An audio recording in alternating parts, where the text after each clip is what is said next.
And now it's time for our weekly energy update with Dan McTeague, president of Canadians for Affordable Energy. All yours, Dan. Well, good to talk to you again before and during this first long weekend of summer, Nima. It looks like we're going to start to see some movement in prices. Of course, we can't talk about Canada Day, the celebration of our nation, without mentioning the fact the federal government thought it was a wonderful and splendid idea to impose its second carbon tax.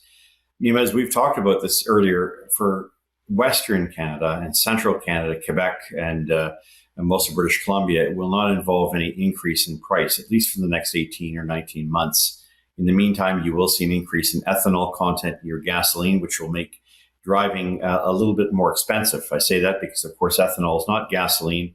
It's food. It's not fuel. It doesn't have the same properties or efficiencies. And so you're going to find that your mileage is reduced somewhat. But for Atlantic Canada, no such luck. The only refinery left there, the Irving refinery, doesn't have the option of blending biofuels or canola or corn ethanol. And so they have to go buy carbon credits or carbon adjustments or offsets. Call them what you want. The reality is that it's a joke. And you now have refineries saying, we have to pay for this because the federal government wants us to drop our emissions, and not just pollution, talking carbon, CO2, an inert gas. So in order to do that, we're picking a tax out of the thin air. Let me explain what's going to happen in Nova Scotia tomorrow. That'll be for Canada Day. By my calculation, Nova Scotians will see about a 16.5 cent a litre increase this week, 4 cents next week. And by that, I mean the second carbon tax, the Clean Fuel Standard, will be based on the California Carbon Credit Market, PEI.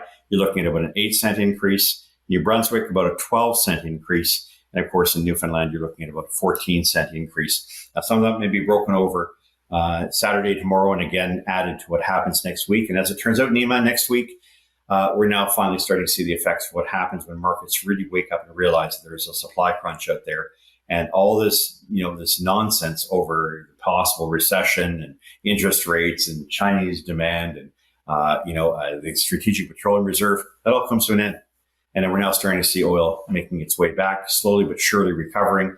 And given the torrential pace of demand in the United States, especially this weekend, the Americans will also be taking the roads for the July 4th. That's going to see demand surge potentially to unprecedented levels.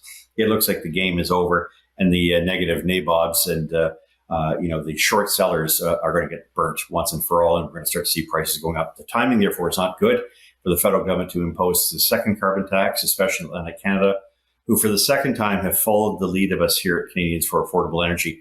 We wrote 2 reports. It's right there in Canadians for AffordableEnergy.ca. It was written by our well-known economist, Ross McKittrick.